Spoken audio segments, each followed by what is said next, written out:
Hey guys, it's Paul here, Calvary Chapel Bible College in York, England, and we're going verse by verse through the book of Acts. Last video we got as far as chapter 24. We pretty much finished the chapter. To give a little bit of context before we get into chapter 25, just want to do a quick review. Paul had he had come back after years on the road, his missionary journeys. He had come back to Jerusalem, and so he goes into the temple to announce the completion of a vow, and there's 4 young men that he's paying their expenses for, and he's falsely accused of bringing Greeks into the temple and defiling it. So there's this whole thing. He gets arrested. First, he's dragged out by the Jewish authorities, and then the Romans come in, and then he finds himself in Roman custody because of a plot against his life. The commander, Claudius Lysias, basically gives him this escort, 470 Roman soldiers included, mounts. They take him to Caesarea. And in Caesarea, he basically is just there under Felix for 2 years. The Jews initially come up with an orator named Tertullus, and they bring all these false and exaggerated charges against Paul that he's not guilty of. And but it tells us that Felix, he would send for Paul periodically because he'd like to hear him speak. Chapter 24, I'll just read a few verses. Let's see, chapter 24, verse 24 and following. It says, after some days when Felix came with his wife Drusilla, who was Jewish, he sent for Paul and heard him concerning the faith in Christ. Now as he reasoned about righteousness, self-control, and the judgment to come, Felix was afraid and answered, go away for now. When I have a convenient time, I will call for you. Meanwhile, he also hoped that money would be given him by Paul, that he might release him. Therefore, he sent for him more often and conversed with him. But after 2 years, Porcius Festus succeeded Felix, and Felix, wanting to do the Jews a favor, left Paul bound. So, Felix is the Roman procurator, and he has the authority to release Paul, but he hasn't done it. He's fascinated by Paul. He calls for him periodically, and he hears Paul reason about the gospel, and it says that it makes him afraid. So he says, okay, go away, Paul. We'll have this conversation another time. And he hears the gospel, and he's exposed to the gospel, but he never does anything with it, tragically. And at the end of that period of time, at the end of the 2-year period, he basically loses his post. You can read the Roman history if you want to find out more information about that. And he's succeeded by Porcius Festus, who will be the new Judean procurator. And it tells us that Felix, wanting to do the Jews a favor, left Paul bound. So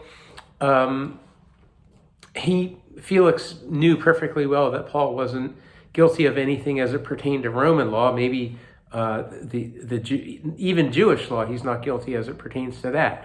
But he knows for sure his domain, Felix's domain, is Roman law. And he knows that Paul hasn't done anything. Yet, because of the often hostile relations between the Jews and the Romans, he decides to do the Jews a favor and leave Paul in custody. And so that brings us to chapter 25, and we're going to be introduced to Festus. So let's read. We'll read the first few verses here, and then we'll break it down. Chapter 25, verse 1, it says, now when Festus had come to the province after 3 days, he went up from Caesarea to Jerusalem. Then the high priest and the chief men of the Jews informed him against Paul, and they petitioned him, asking a favor against him that he would summon him to Jerusalem, while they lay in ambush along the road to kill him. But Festus answered that Paul should be kept at Caesarea, and that he himself was going there shortly. Therefore, he said, let those who have authority among you go down with me and accuse this man to see if there's any fault in him. So again, Festus was the Roman procurator of Judea from 58 AD to 62 AD, replaced Felix. Festus is in Caesarea here, which is the administrative capital of the Roman province of Judea. And from here, from Caesarea, he goes to Jerusalem. It would have been important for him as the new ruler in the area to visit the religious and cultural center of those over whom he ruled, just to get to know them, find out what sort of situation he was heading into in terms of being the ruler of that area. And verse 2 tells us evidently that he had a meeting with the Jewish rulers, which would have included the high priest and the chief men of the Jews. And here it seems that after 2 years, this is at least 2 years after Paul had been arrested in the temple there, and they're still seething. They still have this raging anger against Paul, and they want to see him killed. And it shows the satanic force behind them and the satanic anti-Christian force that sometimes we see raise its head against the church. And so really they have this desire to remove Paul from the picture as a preacher of the gospel, because his ministry has been so effective up to this point, and it will continue to be. So what do? They ask Festus to bring Paul to Jerusalem. He's a new ruler, and he probably wouldn't have known a lot of the details surrounding Paul being brought to Caesarea initially 2 years previously. So they hatch another plot to kill Paul and ambush him on the road. They say, hey, bring Festus, please bring Paul from Caesarea to Jerusalem. And then they have this plan. They're going to ambush him on the road. And you wonder if it's the same 40 men who had taken the vow 2 years previously on the journey from Jerusalem to Caesarea. And Festus doesn't buy into it here. He says, let those who have authority among you go down with me and accuse this man to see if there is any fault in him. So Festus, he's a Roman, and he's a Roman ruler, so he wants to go to his official court setting, his official seat there in Caesarea. That would be the proper place if it is indeed a crime against Rome for Paul to be tried. So what he says is, you Jewish rulers, I'm going to Caesarea. Why don't the chief among you come with me, and then we'll have a hearing, and then we'll determine to see if there really is any legitimate charge that's against Paul. And, who knows what Felix may have told him and what he knows already about the situation. We're not clear about that.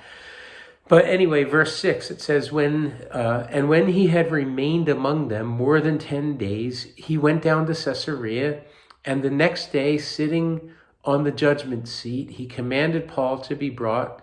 When he had come, the Jews who had come down from Jerusalem stood about and laid many serious complaints against Paul, which they could not prove, while he answered for himself, neither against the law of the Jews, nor against the temple, nor against Caesar have I offended in anything at all. So here, so the Jews do come to Caesarea with Festus, as he suggested, and this time they don't have an orator with them. Last time, 2 years previously, they had brought Tertullus, who was a silver-tongued orator, kind of like a lawyer pressing a case against Paul. So here, it's just the religious rulers on their own. And Festus is seated at the judgment seat. This would have been an official court setting, and Paul is brought out, and it tells us here, it says, the Jews laid many serious complaints against Paul, which they could not prove. And interestingly enough, if they would have been able to prove them, Paul very well may have been put to death. He may have received the death sentence from Festus, but they could not prove the things that they said. And so often the enemy comes against us with things that can't be proven, and it's just ways to harass us and intimidate us and that sort of thing. Luke, in writing the gospel here, or not the gospel, but the book of Acts, he wrote the Gospel of Luke, but here it's the book of Acts, And Luke doesn't specify the charges that they say. It's just this kind of vague, many serious complaints against Paul. But based on Paul's response in verse 8, it seems like they were the same charges that had been directed against him by the Asian Jews in Tertullus.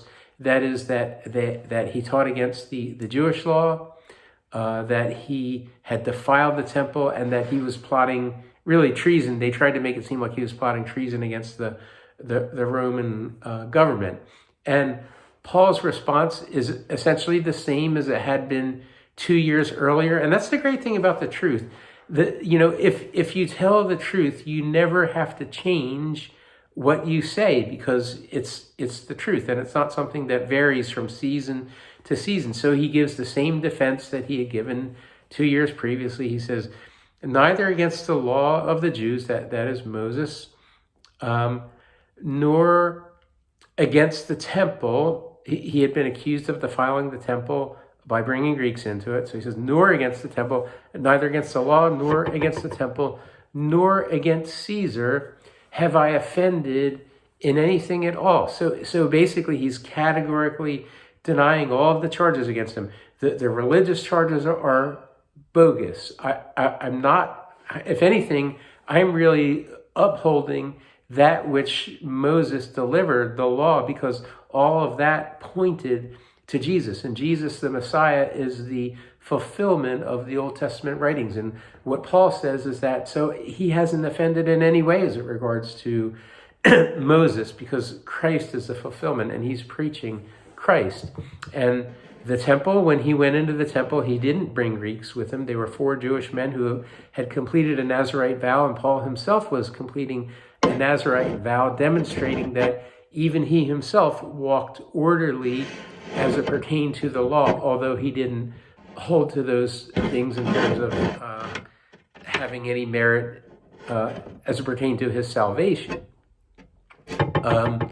He says, nor against Caesar have I offended in anything at all. I haven't, I'm not doing any insurrection against the Roman Empire. I'm just bringing the gospel, and I'm not saying overthrow Caesar or anything like that. I'm just preaching the gospel.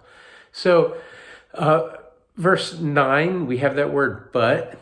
So, but Festus, wanting to do the Jews a favor, answered Paul and said, are you willing to go up to Jerusalem and there be judged before me concerning these things?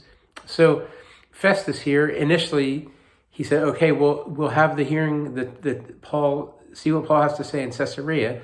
And now he hears this, and he begins to realize that it's a religious mess that he's in the middle of, and he wants to get it off his hands, sort of like Pilate with Jesus. I mean, for Pilate, Jesus was just a headache to him. I mean, he knew it was a religious thing that he had gotten dragged into the middle of, although he's personally accountable, personally responsible, as is Festus here. And so Festus realizes that it's a religious mess. It's something that pertained to the Jews and their law, and he doesn't want to be overly involved in it more than he has to. He's a politician. He wants to do the Jews a favor. He wants political stability in a volatile region. He's very new into his period of rulership in Judea. He's just gotten there, and one of the first things that he does is,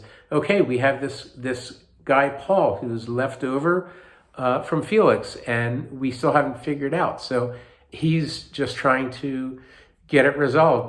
But here he says, are you willing to go up to Jerusalem and there be judged before me concerning these things? And Paul knows at this point that nothing fair in regard to him is going to happen in Jerusalem. He knows what happened last time. He almost got pulled apart. That's where he was arrested and turned over to the Gentiles. And so verse 10, he says, I stand at Caesar's judgment seat where I ought to be judged. To the Jews I have done no wrong, as you very well know, Festus. For if I am an offender or have committed anything deserving of death, I do not object to dying. But if there is nothing in these things of which these men accuse me. No one can deliver me to them. I appeal to Caesar. And what Paul is saying is really quite true. He's saying, Felix, I with all due respect, the things that they're accusing me of, that there's no truth in them. And I'm saying again, if I had done something that was worthy of death, bring it on. I'm not afraid to die, but I haven't, and no one can turn me over into their hands, including you, Festus. So really what he's saying is, Festus, you don't have the authority. You're asking me, am I willing to go to Jerusalem? And so Paul's saying, you know what? No, I'm not willing. And you know that I don't have to if I don't want to, because I'm a Roman citizen. And Felix knew all these, or rather Festus knew all these things.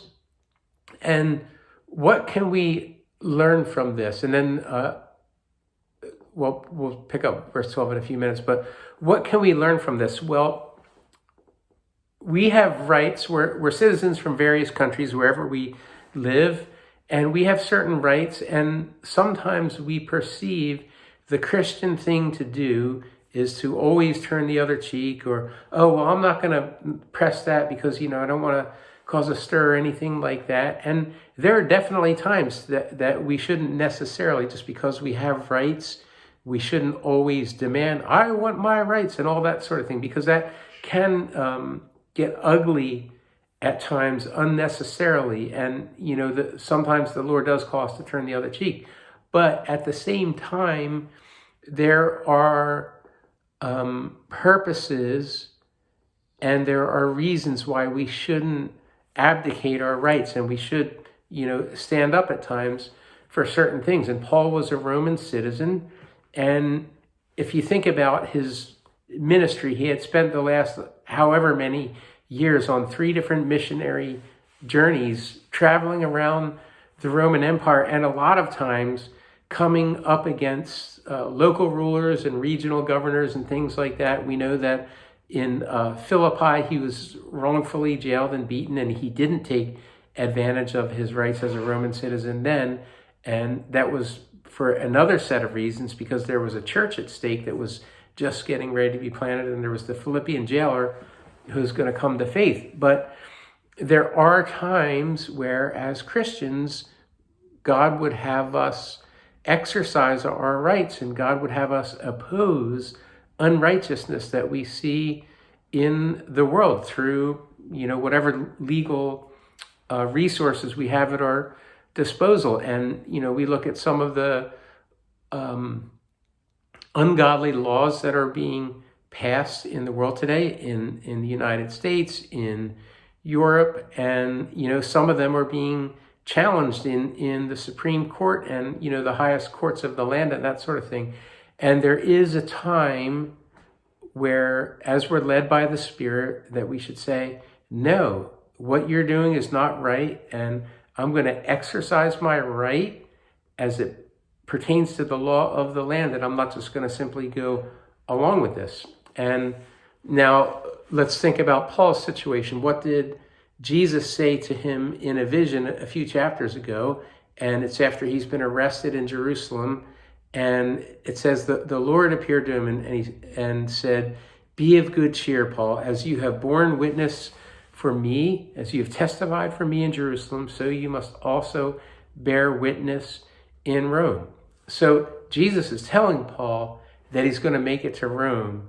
And maybe Paul finally realizes, okay, this is how it's going to happen. I'm going to appeal to Caesar, and it's the Lord's way of resolving my current situation, and it's also going to propel me on in terms of God's will for my life. So there is a time where it's the right thing to do to use our rights as citizens of the countries where we're from. And we really need to be led by the Holy Spirit, because it's not always automatically what we should do. Just because we have a right, it doesn't mean we should always exercise it. But sometimes God has given us particular citizenships and particular things that he wants to use for the advancement of the gospel in the world, because that's the end game, that this gospel of the kingdom shall be preached in all the world, and then the end will come. So here Paul says, you know what? I know my rights and know I'm not going to go up and be tried before you in Jerusalem. Here is the appropriate place Caesarea Festus, you're a Roman, this is your court, this is the appropriate place for a judgment to take place. And if it's not going to, which it doesn't seem like it's going to, I'm going to use my right of appealing to Caesar. Any Roman citizen, if they felt like they weren't getting a good deal before the local magistrates or governor, they had the right to appeal to have their case heard before Caesar in Rome. So Paul exercises this right, and Festus is like, oh, no, you didn't. And Paul's like, oh, yes, I did. So verse 12, then Festus, when he had conferred with the council, he had to do a little sidebar, kind of like, oh, what do I do now? And he talks with his advisors there, and he comes back and he says, you have appealed to Caesar you will go. And so let's see. So this is basically, it's God's way of getting Paul to Rome. And, Festus is a bit startled by Paul's boldness, but there you have it. So let's wrap it up there, and then we'll pick up in the next video.